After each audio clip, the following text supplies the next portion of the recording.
Welcome, everyone. It's good to have all of you here. Those of you that are feeling the effects of the local forest fires, wildfires. I'm sorry, but I'm glad that we're at least all safe and accounted for.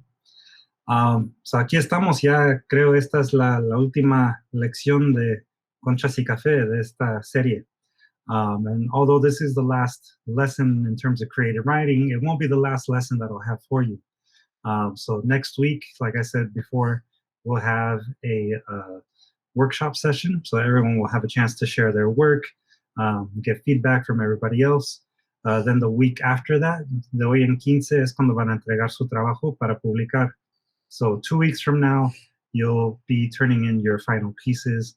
I'll have a Google Meet session for us if in case anybody has any questions, needs any help walking through the process of turning in your work. Ojalá nadie necesite mucha ayuda para entregar su trabajo, pero aquí vamos a estar de todos modos para convivir y darles respuestas a cualquier pregunta que tengan. So I do want to make sure that you're aware that that day, 2 weeks from now, we'll be here. It'll probably be a shorter session than normal. And I'll be posting in the Google Classroom also more instructions on how to prepare your work for being in the zine. I think that's all of my big announcements for now, but let's go ahead and get started on our discussion. So aquí para empezar la semana, les voy a presentar la cita de la semana. And, this week is actually a little bit different for those of you that saw the handout yesterday when I posted it.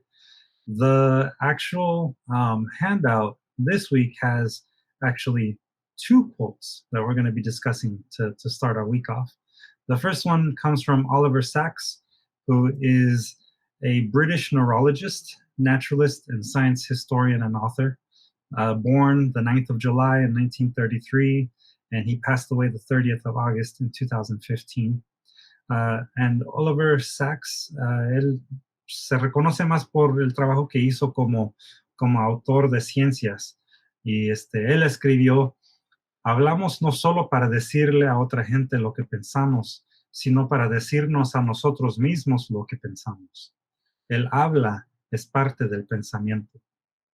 Of course, him being British, he wrote it originally in English, but he wrote, we speak not only to tell other people what we think, but to tell ourselves what we think. Speech is part of thought. So let's start our discussion with that. I'm going to post it right here in the chat for you too, so that way you guys can have that reminder. Pero ¿qué piensan? ¿Cómo les parece la cita de esta semana? Para ustedes, ¿qué significa lo que dice Oliver Sacks?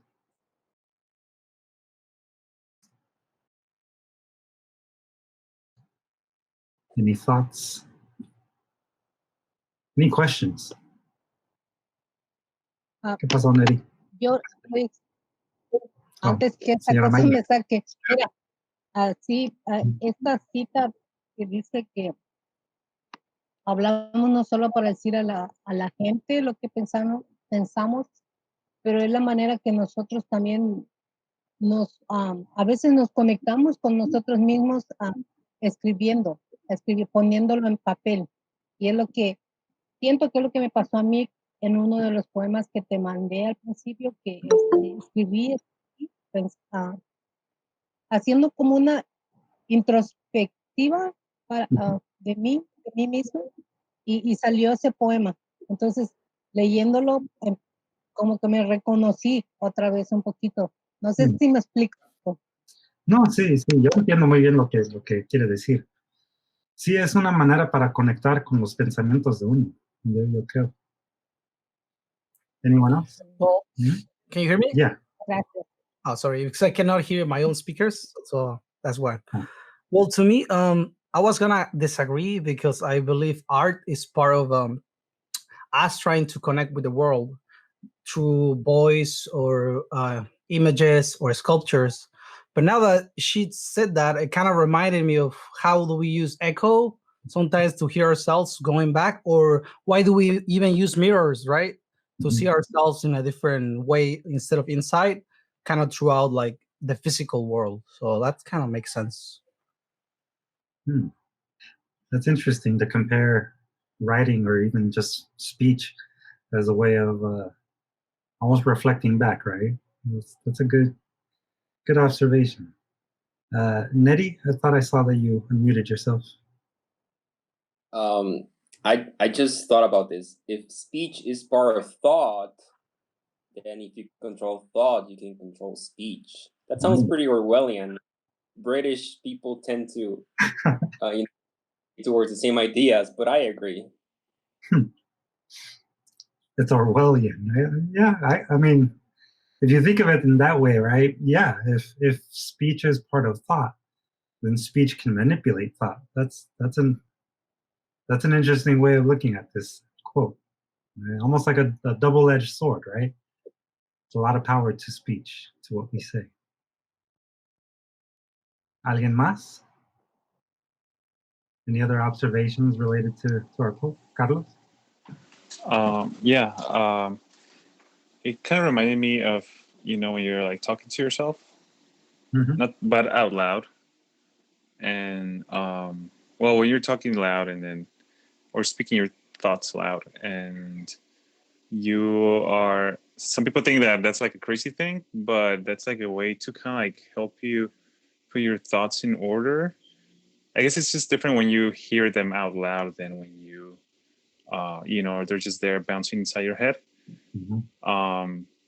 And yeah, that's what it makes me think of. And then like, I feel like when you are writing, you're pretty much whatever inside you, that voice, it's you are kind of, it's kind of like speaking, but you're not doing the crazy thing of speaking out loud, but you're writing it down. Y sí, creo que también siento lo que dijo Margarita, de que sí, como que te empiezas a conocer a ti mismo un poco más.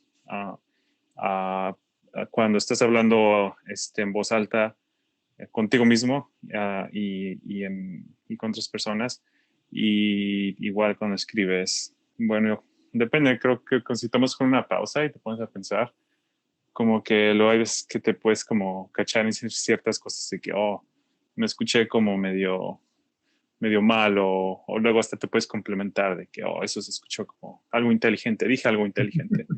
Algo así. Sí, pero más o menos el punto es de que sí, me recuerda eso, a hablar en voz alta para poner como tus pensamientos en orden. You're on mute, if you don't mind unmuting yourself really quick. Well, this quote reminds me of when I'm practicing for reading a poem in public. I can practice in front of the mirror, or practice in front of my mom, but the words seem to take on a different meaning in different situations. I don't know whether it's the audience that causes maybe for you to elicit a different emotions to your own words, or it just seems to change every time.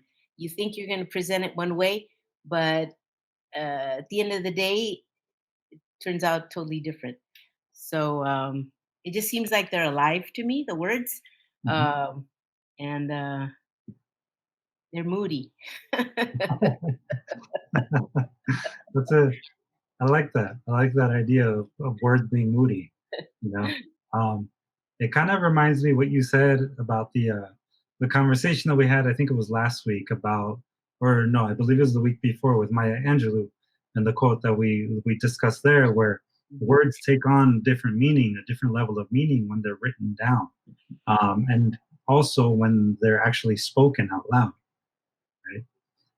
Last week when we were talking about caesura, the idea about caesura, at least in modern poetry, is, it's a way of creating pauses within lines, right? So when you lend your voice to something, it does make it resound, And silence is part of that. It's part of the tools that we have. It's both the voice and then the voice of silence. And I think that if we're thinking in terms of the act of talking, the act of pronouncing words, even the way we pronounce a word, it's going to change the meaning of it, and it's going to change the impact of it on your audience. I think Nettie's point was very, very accurate. Cuando hablamos, es posible afectar los pensamientos de otra gente. No es que una palabra sola, hasta con uno mismo se puede cambiar la mente, ¿verdad? Cuando uno dice algo. I know that I have been, in situations where I actually have to stop and sort of practice what I want to say before I say it. I'm specifically thinking of times when I've had like an email that upsets me because someone either doesn't understand, DSTL Arts or understand the work that I do. And so, rather than replying right away in anger or in frustration, I've learned to recognize that I need to stop first, think about what I want to say. And then actually, when I'm writing, a lot of times, I will go back and I will read out loud what I say or what I write to make sure that it does say what I want it to say. Mm-hmm. So it's a very careful, almost crafting of our thoughts, right? And I see that Caro agrees that words are alive. Do you have anything you wanted to add, Caro, to your thoughts about the quote? No? All right. So we do have 2 quotes this week. So deja presentarles la segunda cita. And the second quote comes from a relatively new poet on the scene. Her name is Elizabeth Acevedo. She's an award-winning Afro-Dominican poet and writer, best known for her most, first book called The Poet X. Y como poeta afro-dominicana, ella típicamente habla de lenguaje y la manera en que pues la comunidad a veces toma lo que ella dice, ¿verdad? Y ella escribió la manera en que las palabras dicen lo que quiero decir, cómo tuercen y giran el lenguaje, cómo conectan con la gente, cómo levantan a la comunidad. And I'm not sure if she wrote this in English first or in Spanish. I found it first in English, and I translated it to the Spanish. But what she wrote in English is, the way the words say what I mean, how they twist and turn language, how they connect with people, how they build community.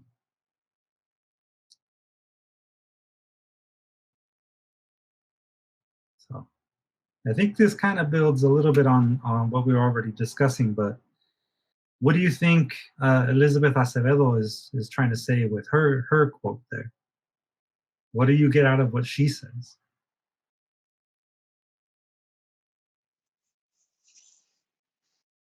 Any takers? I kind of think of like kind of building on the previous quote, like Caro said, like the words are alive. So sometimes, like you're using the words to kind of explain yourself or make yourself understood, but in the process of that, like the words have this way of like, making a conduit between 2 people, and they even change meaning in that process. But sometimes you actually discover more richness in what you were trying to say when you are able to dialogue with someone else because of the way the words can change their meaning, or you can find more meaning in them. So I think that's cool. Yeah, I think it's important that we consider, right, that it's a dialogue that we're having. It's a conversation that we're having when we write something and when we perform it, really.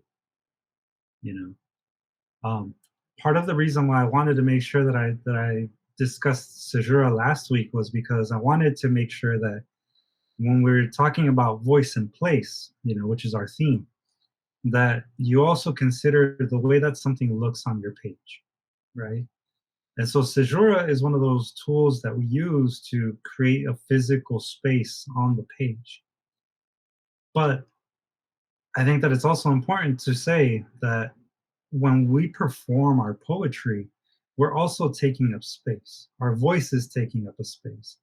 And a lot of times we do not, take up space by ourselves. We actually share it, right? So I think the concept of how words can build community, like what Elizabeth Acevedo is saying, I think that that's really important for us to consider too.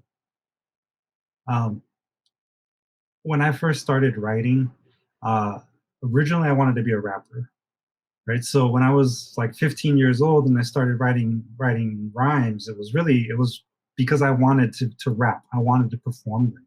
I wanted to record them, and I wanted to have other people experience what I thought I was experiencing at the time, what I felt. And eventually it turned into a love for the written word and poetry and theory and structure and all of these other things that now make up my poetics, right? Mi práctica en poesía es lo que ahora yo como que yo es lo que yo quiero expresar sobre todo. Ya no es tanto solo el aspecto de presentar mi trabajo como rapero. Abraham's trying to see what my name was. I mean, if you guys follow me on social media, you know already it was Stymie Love, Stymie Love 1. So that's actually where my social media handles come from. It's my original rapper name / graffiti writer name. And so, but I guess, my background in hip hop and my love for hip hop really did influence my thinking about, what is the purpose of writing? And what is the purpose of publishing too? I think that it's about having conversation, And this week's lesson, I wanted us to focus a little bit on what's called call and response. I'm sure you've all heard of it before, but before we get started on that conversation, I want to make sure that I share with you the actual definition of call and response. So, para que vean aquí, no sé exactamente cómo se llama en español, yo lo traducí en llamada y respuesta. Y normalmente es algo que se escucha más en la música. Right? Call and response is really grounded more in music. So it is one of those things that we kind of, as performers, especially of poetry, we will use without realizing. But formally, the definition of call and response is, number one, a statement quickly followed by an answering statement. And number two, it's a musical phrase in which the first and often solo part is answered by a second and often ensemble part. La llamada y respuesta, esta técnica, la definición actual es una declaración rápidamente seguida por su contestación. O también se puede definir como una frase musical en que la primera parte, típicamente en solo, se contesta con una segunda parte, típicamente en conjunto. So, what that's basically trying to say is it's a dialogue, right? It's a way of getting either within a work of art, some sort of conversation happening, or with your audience, it's about having some sort of conversation happening. There's a lot of different ways in which people can approach call and response. And ultimately, I feel like it's about interacting with your audience. As poets, we're limited sometimes by our physical presence. Sometimes and actually, I'm take that back. We're always limited by our physical presence, either the lack of it or our actual ability to present the work, right? You guys are really interested about my graffiti and stuff, huh? My background. No, there's nowhere where you can see my graffiti anymore in San Diego. This was a very, very long time ago, and I'm sure it's been painted over. But call and response, back to the topic at hand, right? I personally like to think of it as that, right? It's a conversation. We're always having conversations with our audience. So I'm gonna share with you a poem that I wrote, but I'll do that towards the very end. First, I want to actually share with you two poems in particular that I think are great examples of another way of thinking about call and response. The first one is actually a poem that I came across a couple of weeks ago. If you're not subscribed yet to the poets.org or the Academy of American Poets Poem a Day, I highly recommend that you subscribe to it. The poem a day is usually something that's selected, in advance by special editors, but ultimately, like lately, they've been actually selecting poets from African American or Black, the Black community. But this particular poem I thought was really interesting. It comes from Marwa Helal, who you can see here is the author of Invasive Species. They wrote this poem in a very unique way. And as you can see here, she actually starts off by telling us that it's the return of poem to be read from right to left. So it actually gives us instructions at the very beginning. This is how you're supposed to read the poem. You read it from right to left. Y aquí empieza. For when you are ready to follow a tendency of anonymous feathers, by Zaina Al-Sus. Now, is there anybody that would like to try reading this first stanza for us? Anybody that wants to give it a shot? I'll read it. Can you hear me? Yeah, can hear you. Okay, cool.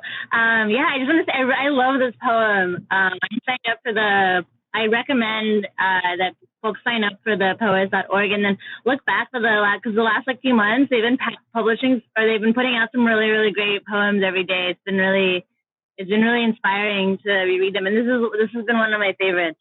But anyway, okay. Well, I say to no one in particular, this isn't the first time I've backed us out of a disaster. Excellent. Just there, should I keep going? If you want to keep on going, maybe just what's on the screen itself. Okay. Record scratch. You ain't wondering how we got here. Nah, frame phrase. And if it doesn't feel like an NDE, you probably ain't living right. And if you don't get that, this poem ain't for you. Yes.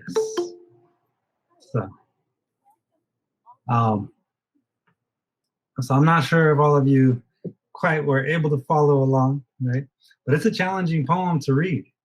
That poem, it makes you actually stop. And it makes you think, oh, wait, how am I interacting with this piece? That's particularly why I like it, right? Let me present again one more time, just so that so you can take a look at the poem itself.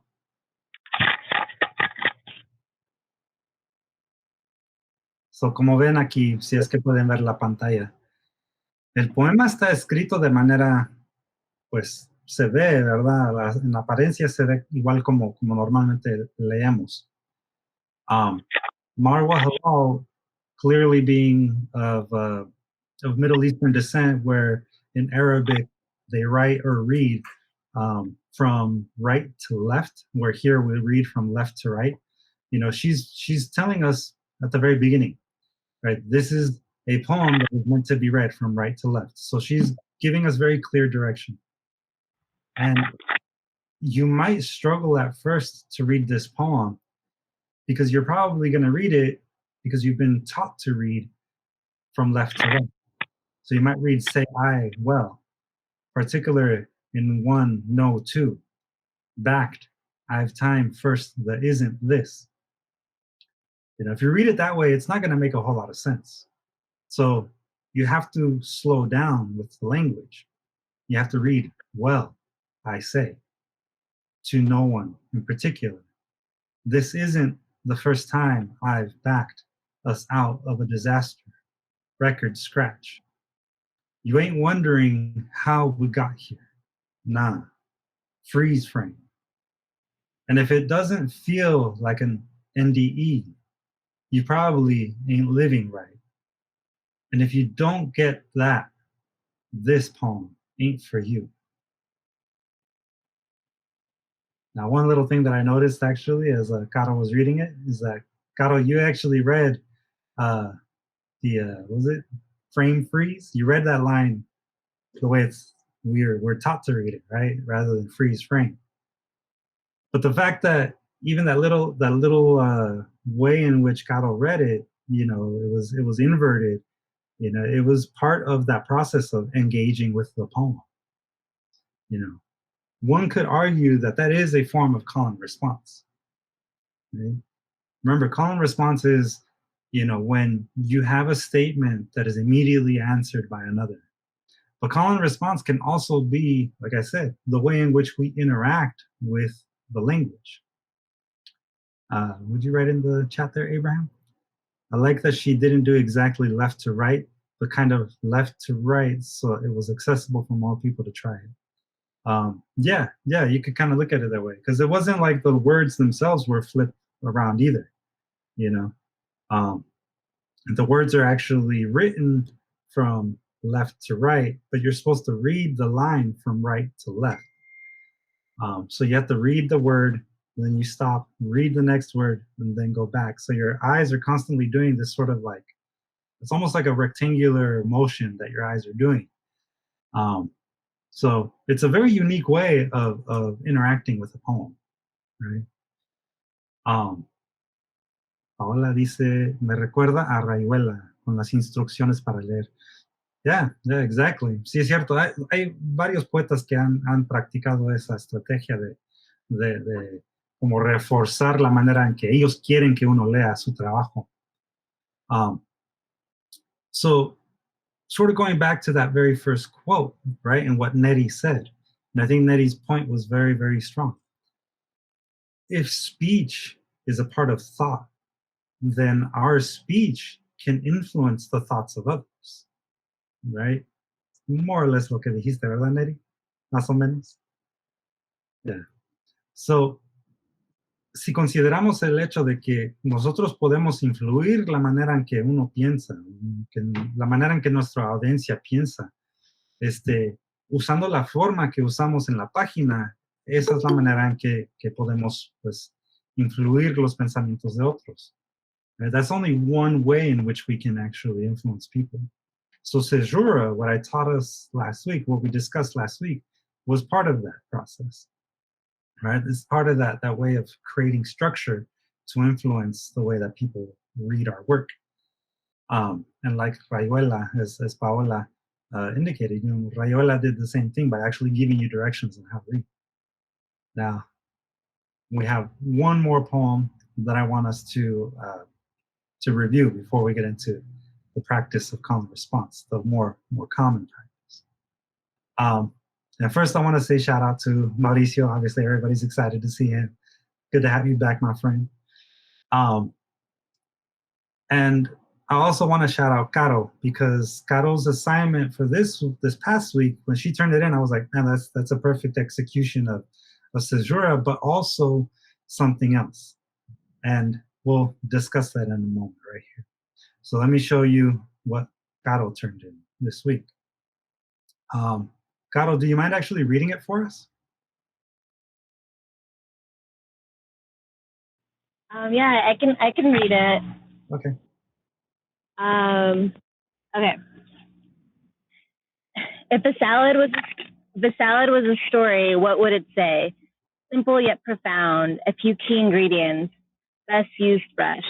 Like most origin stories, there are different versions of the same salad. My origin also disputed.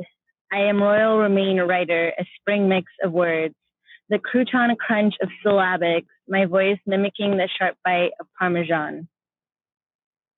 I am a three cultures, neither passed down to me. America rests in my throat. Bangla dangles in my lips. Am I ready to eat her whole? I am a bee caught in the surface tension of a pool. A cloud tucked low in the wind pushing for rebellion, howling, FTP in Fuck 12. The red sun glowing through a smoky fire. I am of my own making. Don't call me a woman, call me a lover of my chosen femininity. Don't suggest I wax my eyebrows or my legs. My beauty floats under my flesh. I am a book fiend, a book snake. I lust for words, slithering between ink. I am a penguin surviving glaciers of trauma, ice storms of a mother's snowballed pain, writing the egg of my story. Excellent.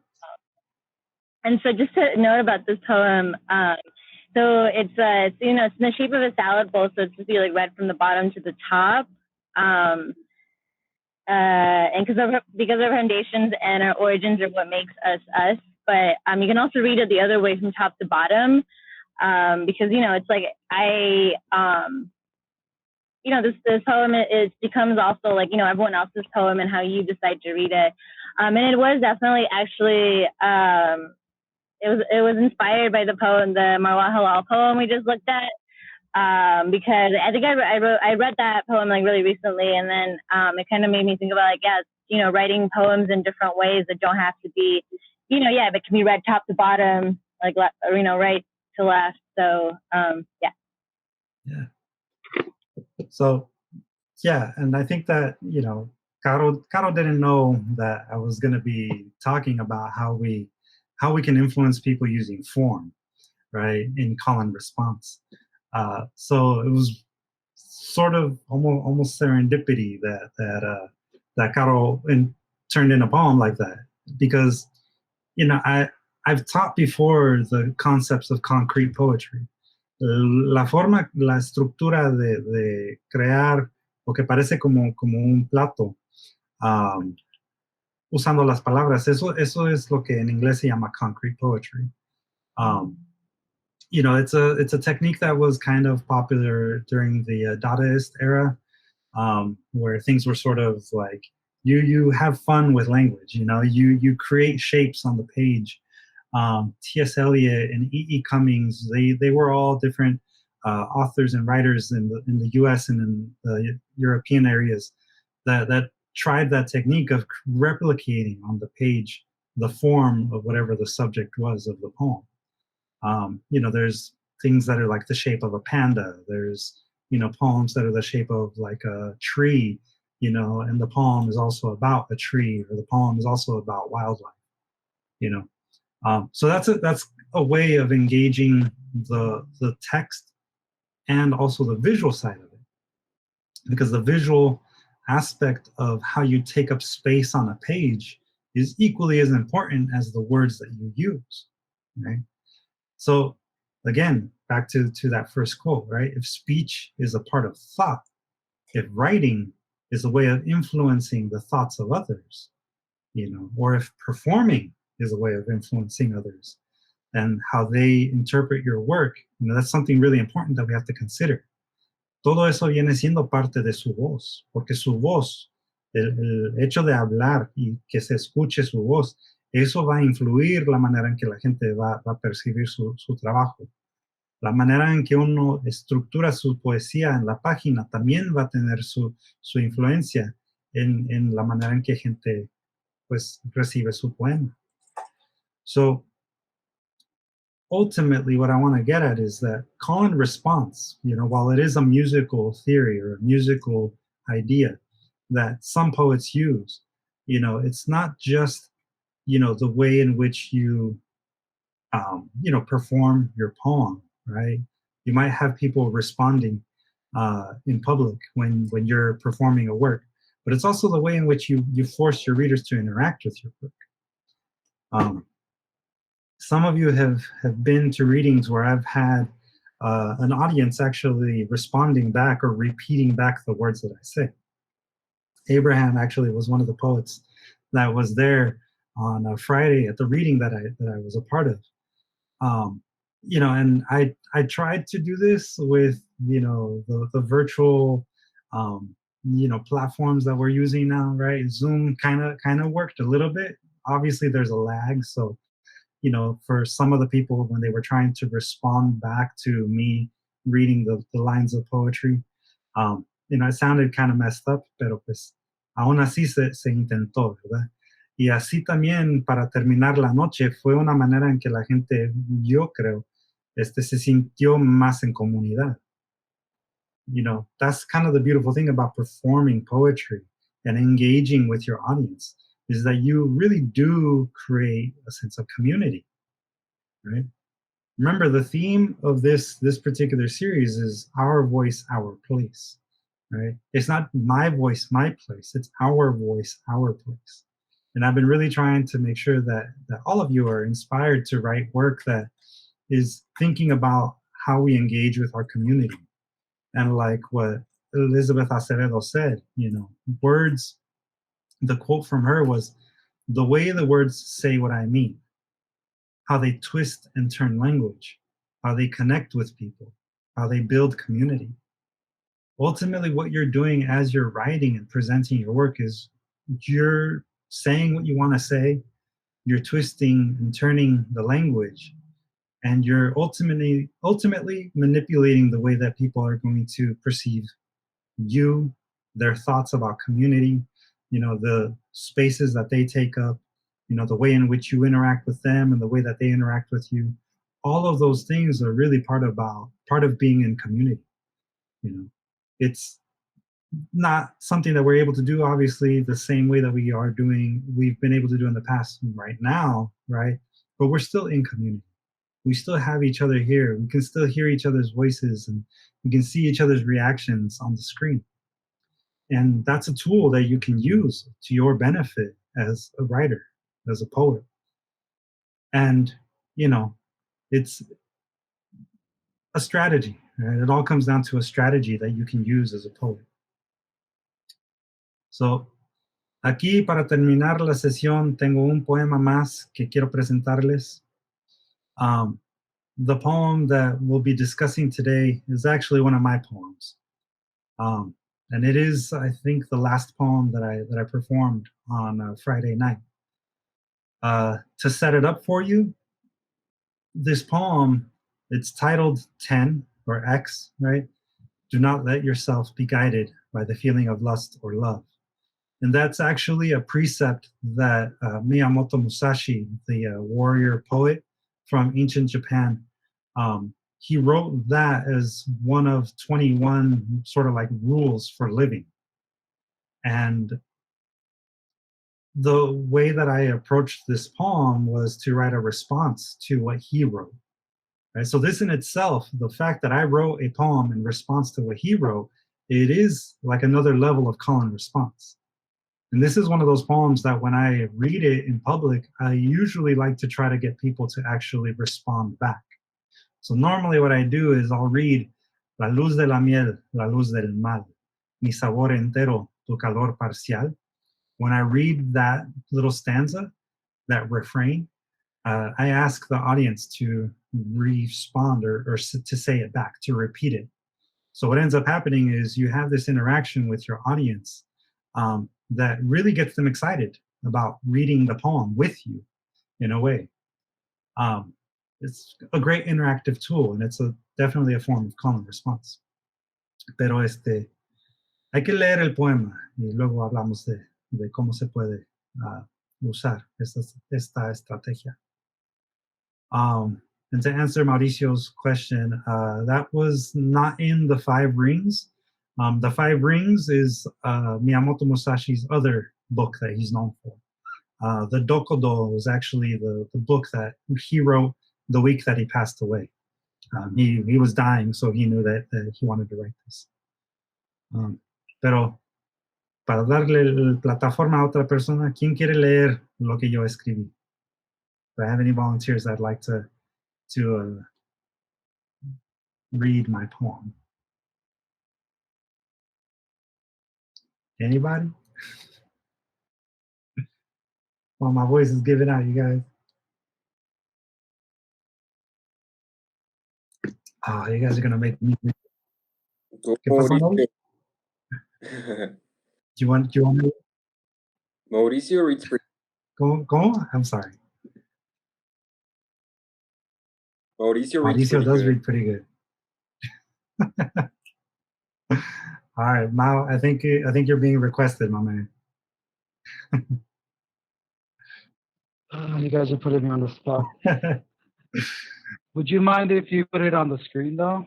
Yeah, it's up on the screen now. Are you able to see it? Okay. Okay. Yeah, I see it. Should I do English or Spanish? Your choice. Okay, I'll do Spanish because the recording button is kind of blocking off the left part of the English one, so Okay. you're right. X, no te dejes llevar por el sentido de lujuria o el amor. La luz de la miel, la luz del mal, mi sabor entero, tu calor parcial. Quiero dejar de pensar en rayos que traspasan tus dedos, llegando a mis pulmones, grabando figuras y sermones de diablos locos y santiguados. La luz de la miel, la luz del mal, mi sabor entero, tu calor parcial. Quiero esperar que jamás morderás mis lóbulos de la oreja, arrastrando tu lengua encima de... sorry, my screen is cutting off that word, sorry. Okay. Finos y plateados, mejor como cerezas licuadas. Pelo, thank you. Pelos finos y plateados, mejor como cereza licuados, alimentándote de recuerdos, naufragados de templos rectos y enchuecados, hechos específicamente para alabar tus callos. La luz de la miel, la luz del mal, mi sabor entero, tu calor parcial. Prefiero dormir solo en un cajón que existir en un ataúd de tentación, tu tentación, intentando tocar. Mi salvación entre tus muslos, lujosos, dorados, preciosos, capaces de reventar mi cerebro. Sexo con delicia, la fornicación de mi sabor entero, tu calor parcial. Si fueras otra, I'm sorry. You cut out a little bit there, but go ahead. Si fueras otra, oh, sorry. Si fueras otra, te olvidaría, te cantaría los himnos del rey David, como se cantan las madrugadas, esposas, vestidas de seda y vinos de uva, deliciosas y chapeadas. La luz de la miel, la luz del mar, mi sabor. Thank you, Mao. Even though you cut out a little bit there towards the end, but excellent reading, my friend. Y ahora, ¿quién se atreve a leerlo en inglés? Miss Luz? All right. Yes. Go for it. Whenever you're ready. Don't let yourself be guided by the feeling of lust or love. The light of honey, the light of sin, my full flavor, your partial heat. I want to stop thinking of rays that pass through your fingers, reaching my lungs, recording figures and sermons of crazy and sanctified devils. The light of honey, the light of sin, my full flavor, your partial heat. I want to hope that you'll never bite my earlobes, dragging your tongue along fine and silvered hairs. Instead, eat liquefied cherries, nourishing yourself with memories, shipwrecked on straight and crooked, temples made specifically to worship your calluses. The light of honey, the light of sin, my full flavor, your partial heat. I prefer sleeping alone in a box than existing in a coffin of temptation. Your temptation, attempting to touch my salvation between your luxurious, golden, precious thighs, capable of bursting my brains deliciously dripping onto that slithering fornication. The light of honey, the light of sin, my full flavor, your partial heat. If you were another, I'd forget you. I'd sing to you the hymns of King David, the way dawns are sung, wives dressed in silk and grapevines, delicious and rosy cheeked. The light of honey, the light of sin, my full flavor, your partial heat. Excellent. Thank you. Yeah. His list got the applause and the snaps. Well, after I saw how good it was, I was like, oh, I have to read this.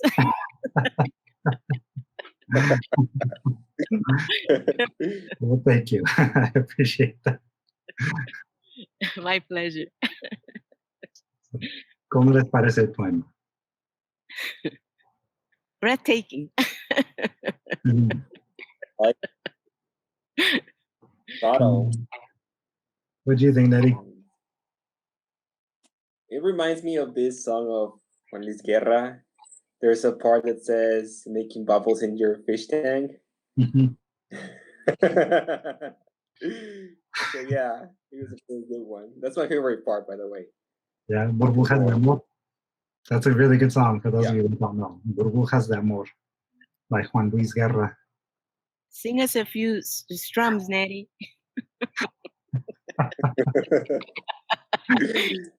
I think I know it, but I'm not sure. I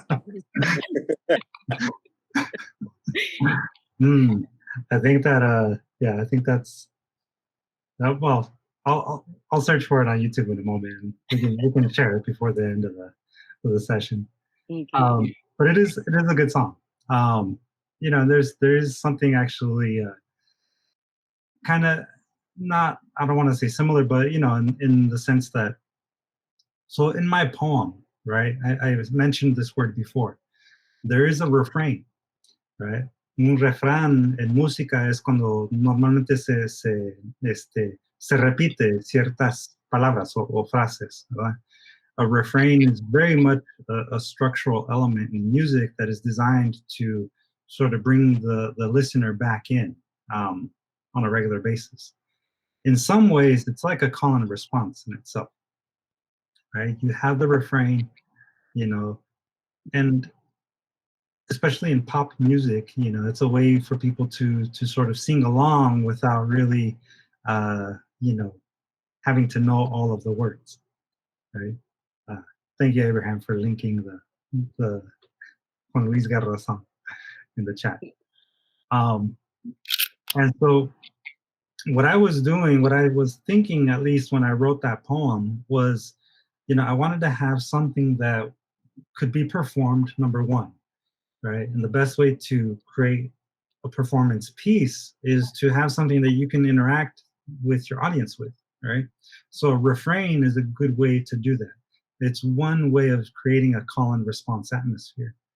And, you know, I always have to give directions when I read the poem, you know, before we start, and I get the audience to practice, and, you know, it kind of wakes them up, because a lot of times I'm one of the last readers or I'm one of the first readers.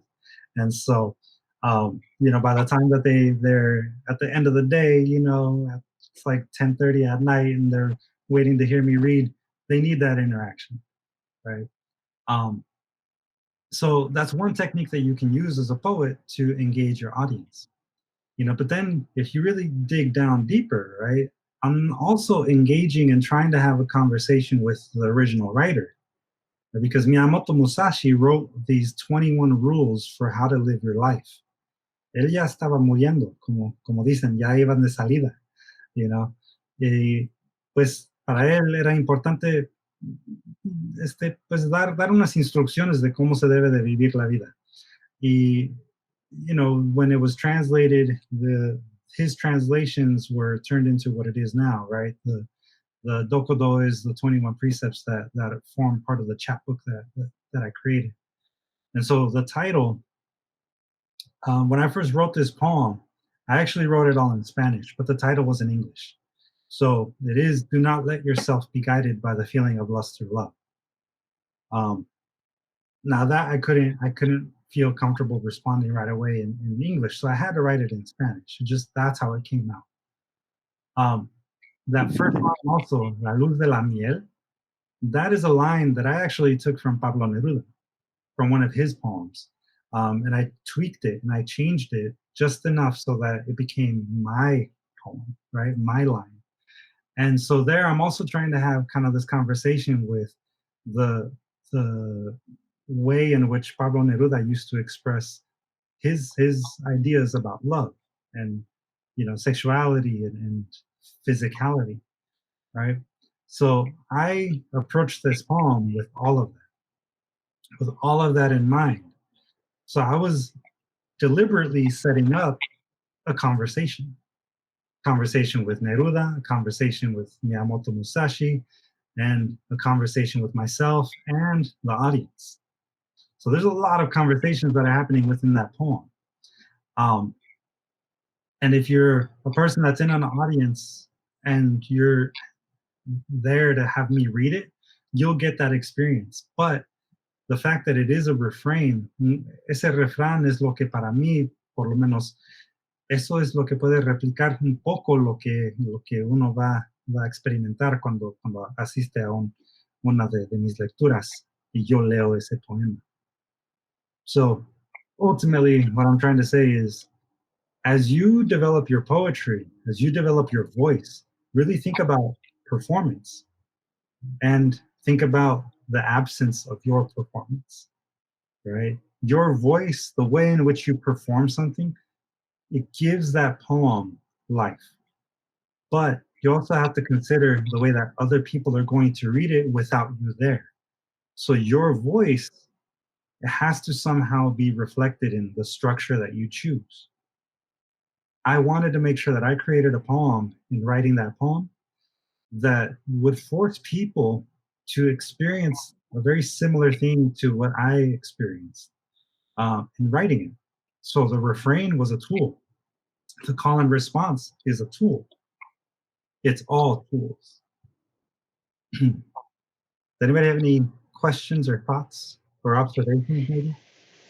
I just want to say that I really like your poem, Liz, and I'm not saying that because you're the teacher, but it was really intense. Like, I thought about Neruda en la parte cuando la luz y la miel, and like, Neruda is like really cursi, but I felt the emotions, like you try to like transmit and somehow like this battle in your mind and your passions, and then you're like debating in your brain.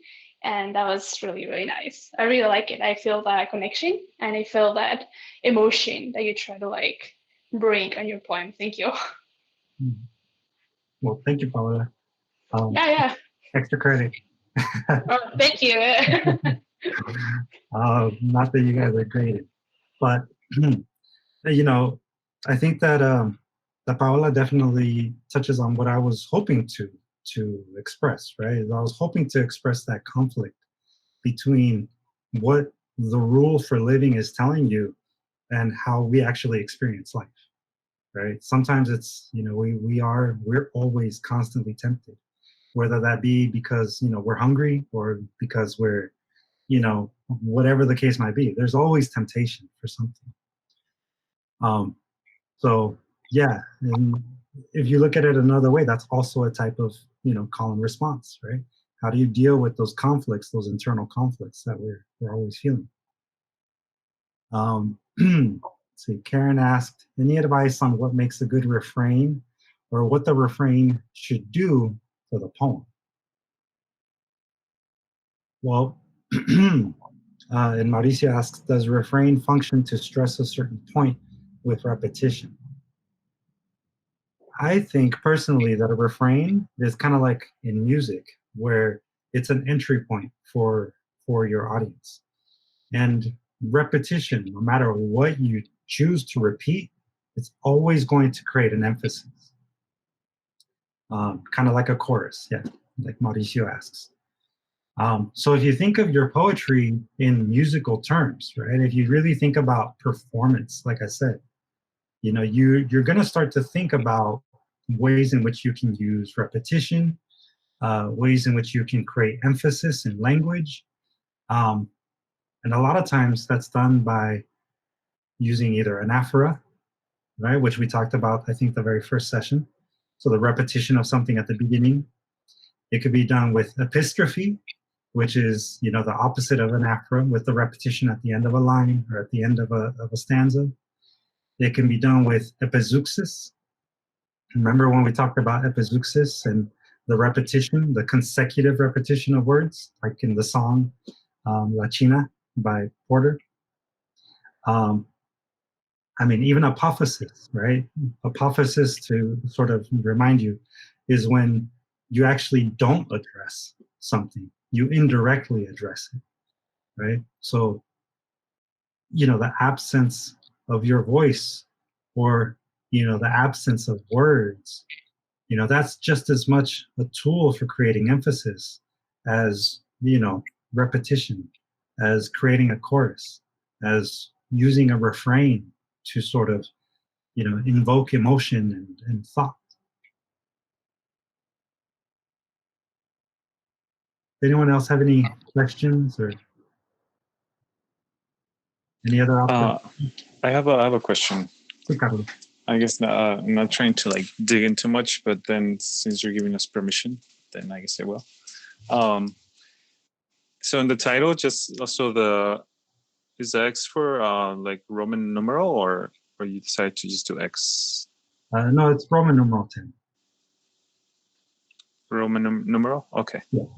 Yeah, okay, yeah. Because I was thinking in Spanish, because like X, but then in English, like you type X and then you're like, wait, are you trying to send a message to your ex? I don't know. It was just like a dumb thought, but I don't know. Sometimes I throw stuff in there also, just like low key too. I don't know. It's just my bad mind. But yeah, I was just wondering. Yeah, no, that's a good question, because you're reading it out of context of the entire series of poems. But yeah, it's a very good question to ask. And, para que vean, ¿verdad? Cada palabra, hasta cada letra tiene su significado en su poesía.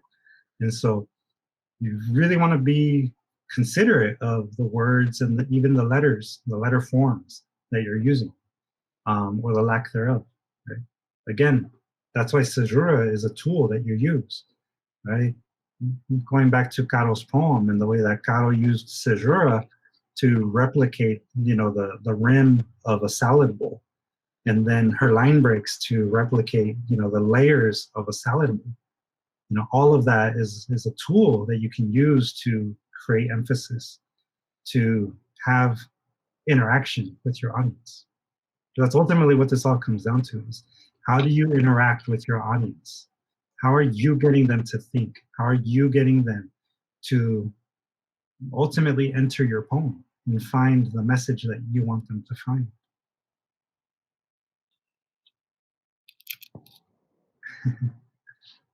Yeah, shout out to Caro for actually doing a caesura salad. Eddie is asking, next week when reviewing our work, can you please remind us the theme and how to align to it? Well, yeah, remember the theme is just our voice, our place, right? So all of the prompts so far have been kind of, how do you express your voice and how can you speak to the community that you feel you belong to or don't belong to even. So, your work is your work. I'm not going to ask you to change what you wrote. Content wise, it's your voice. And that's actually what I want, is your voice to come through.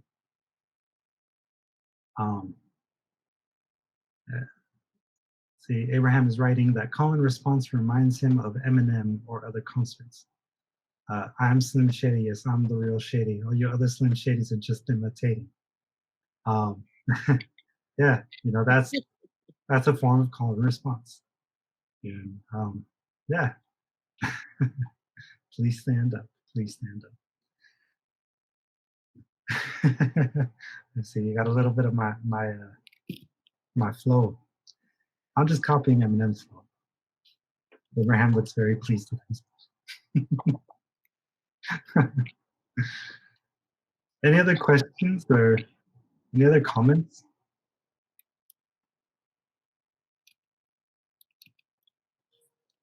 Nadie más?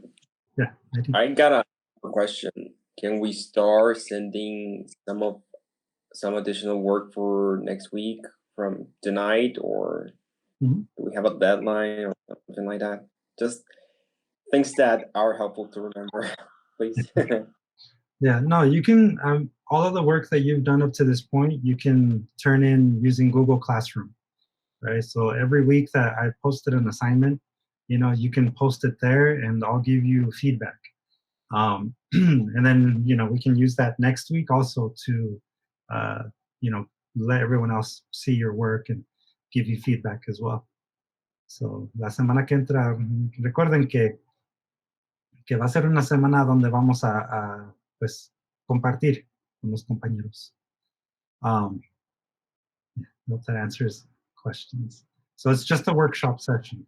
We're not going to be recording it. There's no lesson. We'll use the entire space to give you a chance to share your work with everyone else and get feedback.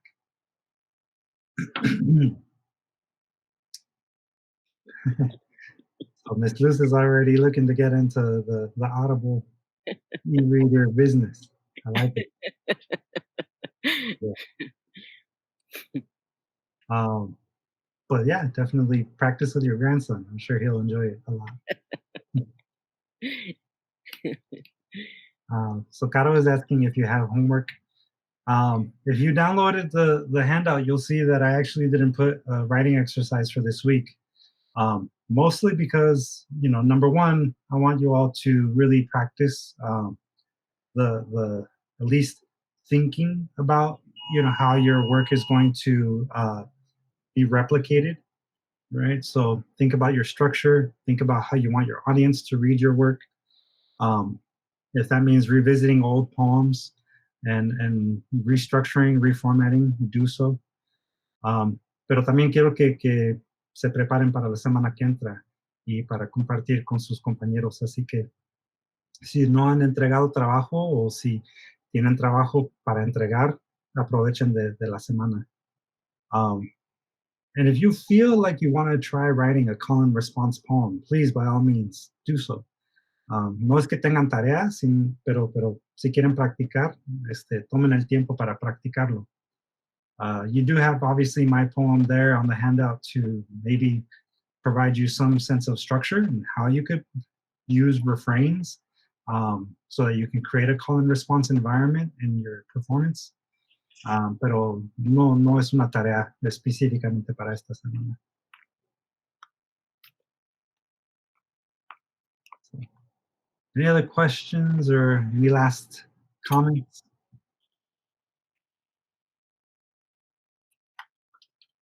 No? All right. Well, if you do have any questions, feel free to... Yo, Luis, solo un comentario. Sí, señora Maggie. Estaba, como saqué el trabajo que dijiste, le hice copia y estaba en el doctor y estaba leyendo tu poema y yo inmediatamente supe que era tu poema porque tiene tu sello, está como intenso, está bonito. So, solo era ese comentario. Dije, esto lo escribió Luis. Gracias. Pues gracias que pues reconozca mi voz, ¿verdad? Yeah, sí. there's definitely something to be said about, like, with time and practice, you really do develop your voice, right? And your work will start to take on, aspects of you. See, Ms. Luz has a request already. I think le vamos a dar negocio a la señora Luz. So yeah, feel free to practice. The use of refrains, the use of call and response is a good tool. And again, just really think about how you want your work to appear in the zine ultimately. Porque esta semana que entra va a ser su semana para practicar. Ya luego la semana que sigue va a ser cuando van a entregar su trabajo. So again, I'll be posting specific directions about how to post your final work to be turned in. So definitely stay on top of Google Classroom for that. Y si tienen alguna otra pregunta, por favor, siéntanse libres para poner su pregunta en Google Classroom. Obviously, with Google Classroom being available to everyone, if you have a question, it might benefit other people to see the response. So definitely use the stream on Google Classroom for that. Y pues con eso les digo que pasen un buen resto de su semana. I do hope that you all are staying safe and staying healthy. I'll see y'all next week. Same time, same place. Bye, everyone. Bye, everyone. Gracias. Bye. Bye. Good night, everyone. Good night, everybody.